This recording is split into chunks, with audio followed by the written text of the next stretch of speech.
해외 축구 첫 번째 이제 챔피언스 리그 경기죠.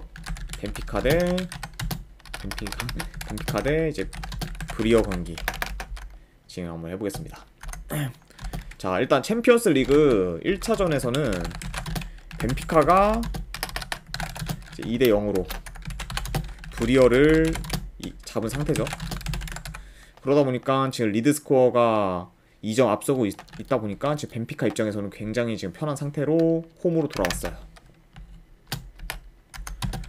최근 라인업과 비교를 했을 때 지금 벤피카는 주전 공격수 1명 결장, 그리고 브리어는 주전 센터백 1명 결장.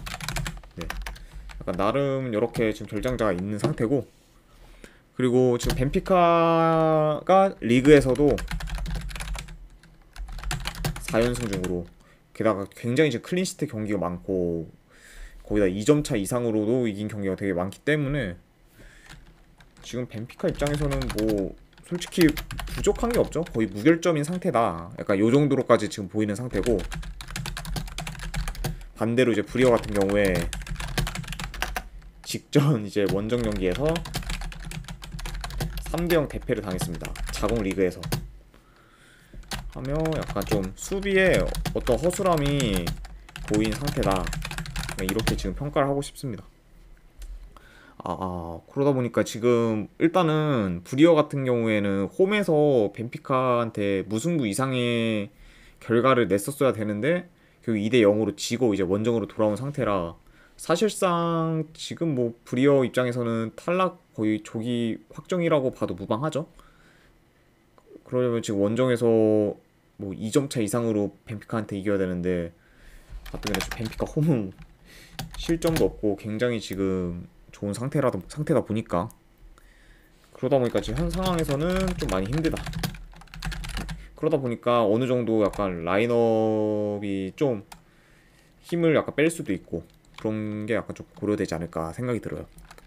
자, 일단 현상에서 봤을 때 벤피카가 좀 무난히 이길 것으로 보입니다. 보이지만 근데 이미 리드를 하고 있는 상황이에요. 2점.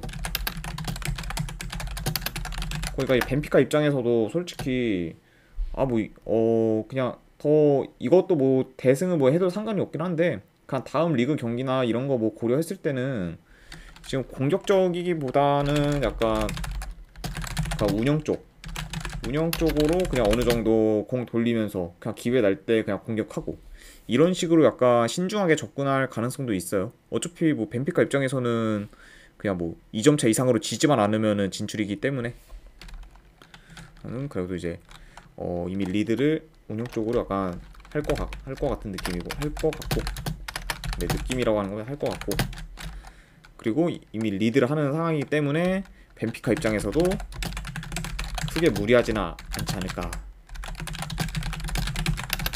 생각이 듭니다. 자, 그럼 이제 이런 식으로 봤을 때는 저 같은 경우에는 요거 일단은 분석 결과 봤을 때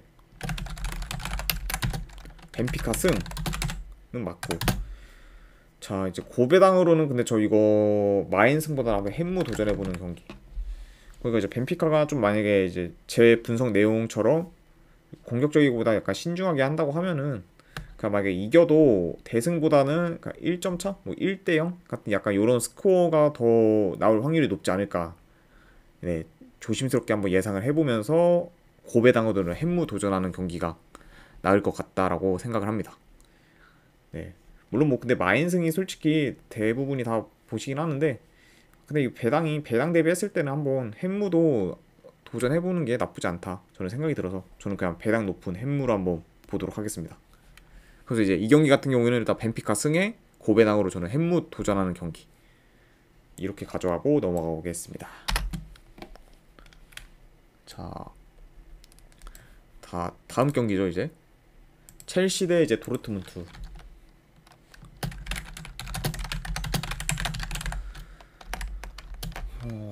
일단은 봅시다. 여기도 1차전 같은 경우에 지금 도르트문트가 1대 0으로 이긴 상황이에요.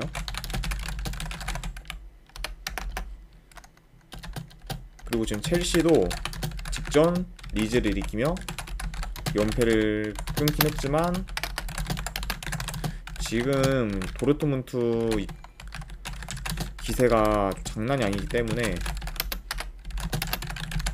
솔직히 첼시 입장에서도 이번에 승리한다고 장담은 못하는 상황이죠. 게다가 제 도르트문트 같은 경우에는 월드컵 휴식기 이후로 전승을 하고 있습니다. 그러니까 한 번도 진 적이 없고 계속 그냥 무승부도 없고 그냥 줄줄이 승을 하고 있는 상태예요. 저 대단한 기록이긴 한데 어쨌든 지금 그런 물이 오른 도르트문트다 보니까 지금 상태도 그렇게 좋지 않은 첼시가 과연 도르트문트를 막을 수 있을지는 조금 의문이긴 해요. 하지만 지금 도르트문트 같은 경우에 1차전 때와 비교를 하면은 자, 주전 선수들의 약간 부상이 많아진 상태예요. 그리고 첼시 역시 결장자가 많은 상태이다.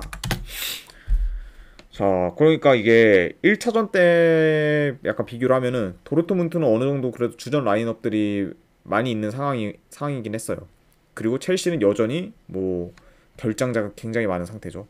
뭐 깡테나 뭐 이제 폴리시치나 뭐 등등 했을 때.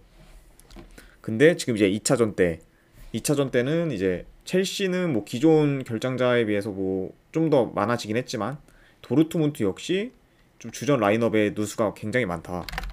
그거를 약간 좀 포지션별로 설명을 드리자면 도르트문트 같은 경우에는 주전 미드필더 3명 결장, 그리고 공격수 1명 결장, 이렇게 지금 보여지고, 첼시 같은 경우에는 주전 미드필더 1명, 그리고 수비수 2명 결장. 첼시 같은 경우는 그래도 어느 정도 복귀한 선수도 좀 있다 보니까 그래도 지금 도르트문트에 비해서는 조금 더 나아진 상황이긴 해요. 게다가 새로 영입도 좀 했고, 물론 아직 터지진 않았지만. 그래서 뭐 요걸 봤을 때는 다 최근 한 달 정도 약간 최근 한 달간 라인업과 비교했을 때 기준. 왜냐면 너무 시즌 초 때 이제 전력 이탈한 선수까지 비교를 하면은 솔직히 의미가 없기 때문에 최근 한 달간 라인업과 비교했을 때는 이제 주전 미드필더 3명, 공격수 1명은 도르트문트가 결장이고, 첼시 같은 경우에는 주전 미드필더 1명, 수비수 2명 결장. 그리고 양팀 다 되게 결장자가 많은 상태죠. 자, 그럼 일단 이렇게 봤을 때 일단은 이제 첼시 같은 경우에는 이번 경기 굉장히 좀 공격적으로 나설 가능성이 커요. 왜냐하면은 도르트문트가 이미 1대0으로 리드를 하고 있는 상황이기 때문에. 반면에 지금 도르트문트도 뭐 어느 정도 공격적으로 나갈 수는 있겠지만 그래도 조금 약간은 1차전보다는 좀 더 소극적으로 할 수도 있다. 이런 거를 감안을 했었을 때는 그래도 지금 뭐 첼시 쪽을 보기는 애매하죠. 왜냐면 첼시가 지금 계속 공격적으로 한다고 해도 결정력이나 그런 게 좀 많이 아쉬운 게 보이다 보니까. 그래서 지금 뭐 도르트문트의 약간 그런 흐름을 깰 필요는 없다. 도르트문트 프랜승을 보고 이거를 거의 역배승이냐 무승부냐인데, 솔직히 지금 행보를 보면 역배승이 나와도 할 말이 없지만 저는 이거 왠지 약간 무승부 한번 보도록 할게요. 첼시가 그래도 1대0으로 뭐 리즈를 이겼긴 했지만 대승까지는 아니더라도 그래도 어느 정도 지금 분위기를 환기시켰다는 점이 조금 크게 다가와서 그래서 도르트문트가 첼시 홈에서 이기기보다는 그러니까 무승부를 해서 그냥 안전하게 진출하는 경우가 더 가능성이 조금 더 있지 않을까 생각을 해서 무승부 쪽을 보고, 2.5 기준으로는 이것도 언더 볼게요. 양팀 다 볼을 어느 정도 점유를 하면서 이제 약간 운영하는 쪽이긴 한데, 첼시가 공격적으로 나선다고 해도 지금 뭐 도르트문트 수비나 그런 거 봤을 때는 쉽게 뚫어내기는 어려울 것 같거든요. 그러다 보니까 뭐 전체적으로 봤을 때는 뭐 첼시도 수비가 나쁜 게 아니기 때문에 저득점 위주로 가지 않을까. 그 1차전이랑 똑같이. 그래서 도르트문트 프랜승 무승부의 2.5 기준 언더, 이렇게 한번 보도록 하겠습니다. 자, 이제는 유로파리그 경기. 라치오 대 이제 알크마르. 유로파의 컨퍼런스죠 이거. 네. 일단은 양팀 같은 경우 최근 라인업과 비교했을 때 전력적 손실은 없습니다. 네, 어느 정도 두 팀 다 풀 라인업으로 나올 수 있다라는 점이고, 그리고 지금 라치오랑 뭐 알크마르 두 팀 다 좀 잘 나가고 있는 상태.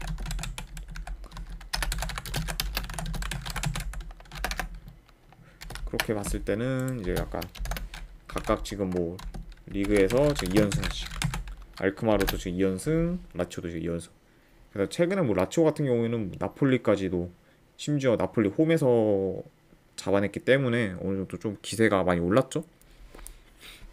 이렇게 보고, 네, 일단은 요 경기 양상을 조금 더 살펴보면은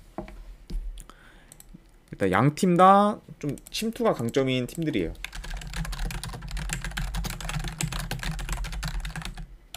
팀들이다 보니, 그러니까 1차전이죠 지금. 1차전은 약간 서로 공격적이기보다는 좀 신중하게 플레이를 할 가능성이 있지 않을까.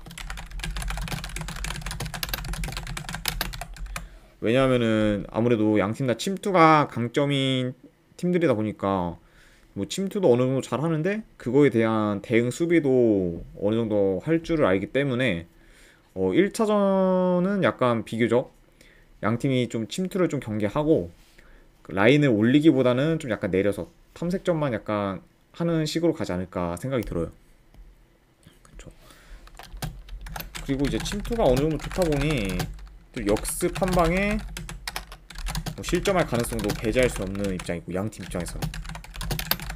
그러다 보니까 좀 약간 양팀 다 조심스럽게 경기를 할 가능성이 좀 더 크다, 요런 식으로 봅니다. 그래도 지금 뭐 홈에서 강세인 라치오기 때문에 라치오가 그래도 이길 가능성이 좀 더 커요.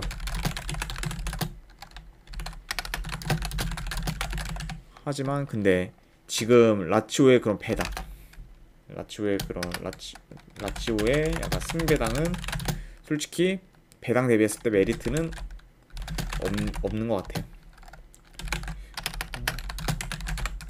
그쵸.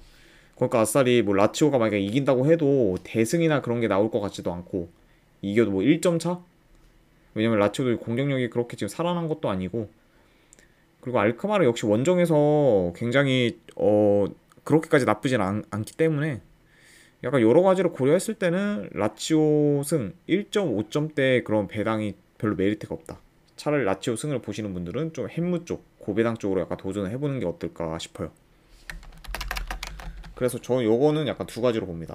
분석 결과 이거는 일단 뭐 승패 라인 그거보다는 고배당으로 라치오 햄무나 안 그러면 무승부 중에서 하나 가져가는 경기, 이렇게 보고 2.5 기준으로는 이건 저득점 양상 볼게요. 언더. 왜냐면은 아까 위에서도 언급했다시피 양팀이 최근 라인업과 뭐 비교했을 때 뭐 풀 라인업이기도 하고, 그리고 지금 침투가 어느 정도 강점인 팀들이다 보니까 1차전은 약간 서로 약간 침투를 약간 경기를 해서 공격적이기보다는 좀 더 신중하게 플레이할 가능성이 있지 않을까 생각이 들어서, 네, 그런 양상으로 가면은 아무래도 다득점보다는 저득점 양상으로 가는 게 맞지 않을까 생각이 듭니다. 그래서 이제 이 경기 같은 경우에는 라치오 햄무나 무승부 중에서 하나 골라가고 2.5 기준으로 언더, 이렇게 보도록 할게요. 네. 일단은 이제 이것으로 오늘 분석 방송 전부 다 이제 마무리하도록 하겠습니다.